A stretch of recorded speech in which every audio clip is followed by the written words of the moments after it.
wonderful students. I hope you're listening this and paying attention, because this is going to be a tough summer, and some of your past students know there's a lot of writing involved and preparing students for your university. In fact, we have quite a few students here that go to Stony Brook. So all of you should know that we are honored to have the president with us. Again, we're delighted to have here with us Senator Espada. He's the Senate Majority Leader, and he's been very supportive of our programs. Senator Espada also committed funds for our programs, and it's very important, especially this critical stage, that all of these students over here, this is the only money that they get in the families. 80% of our students come from extremely dire situations, and this is a summer job almost. We've been able, all these years we have been able to provide $1,500 to $2,000 as a stipend. Last year and this year it has been extremely difficult, and so it becomes very important if we are able to do that, so that we can prepare our students for wonderful opportunities that they can work with when they reach university level, because these are the critical years. And then we hand over to presidents like wonderful colleagues, and here are our presentations, then move on ahead. But we don't review. So 25% of our student population here are undergraduate students. You're from Stanford, Harvard, Stony Brook, NYU, Cornell, because I strongly believe that we have to maintain that link. We have to see that that many of you, when you are entering into the first year, second year, you don't get disillusioned and drop off. You always can call us anytime, and we are there to help you. You can reach your individual campuses. There's help there, but we can also help you from our way, and then we can see how we can help you in other ways. So we're delighted to have Senator Espada. Senator Espada.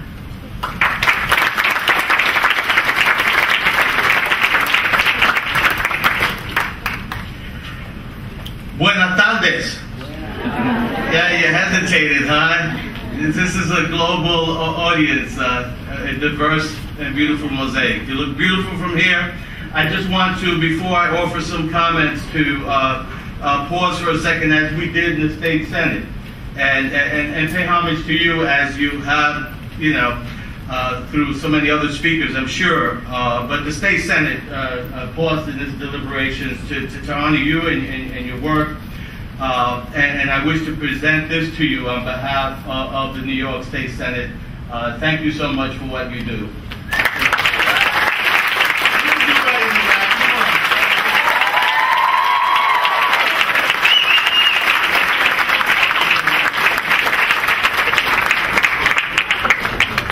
I do want to direct some comments to the inductees, and of course acknowledge my colleagues in government, acknowledge others that do such wonderful work at other institutions of higher learning. This is a special 10th anniversary. It's remarkable that we're in our 10th year already. I remember the first one.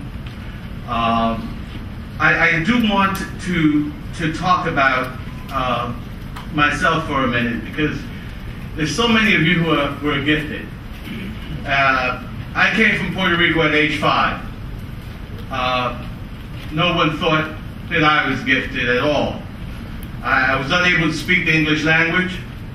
I hid in the corner of a public school classroom in the Mott Haven section of the South Bronx.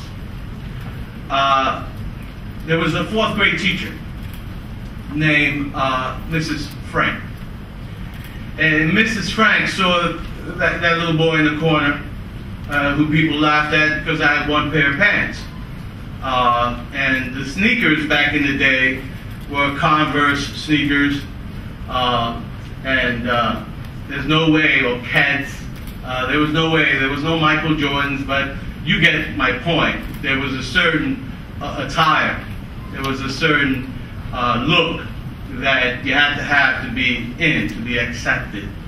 And certainly I didn't have any of that. Got beat up a lot. But then I met a man by the name of Mr. Torres, Jose Torres, was light heavyweight champion of the world in boxing. And on my block, he used to come. That was the first big, strong man of significance that I remember being in my world. And it happened quite by accident. I would learn how to fight and to box because he tutored me and he mentored me. But he took me out of the ring when I was homeless at 14, when I became a father at 17. He said, you don't belong in fights, no street fights. You belong in the university. And he helped me get to Syracuse University. But I'll always remember those days when I was homeless, because I was the head of my household at 14. I will always remember Mrs. Frank, who looked me dead in the eye and saw something that most people didn't. And I'll always remember Jose Torres. And there's been so many people like that in my life, and I know in your life too. And so as you take this next step, I know you're thinking about those people. But I want you to know, just from a grandfather now of 10 grandchildren, I want you to know that opportunity is sometimes conferred upon you. Opportunity is sometimes things that you develop and make for yourself.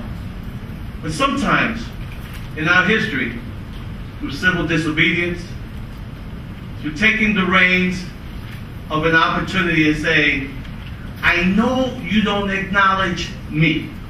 I know you don't want to respect me. But I am telling you that my essence, my humanity, my inner self, and my sense of who I am and what I represent will speak loud and clear, and yes, you will recognize me. Yes, you will hear from me.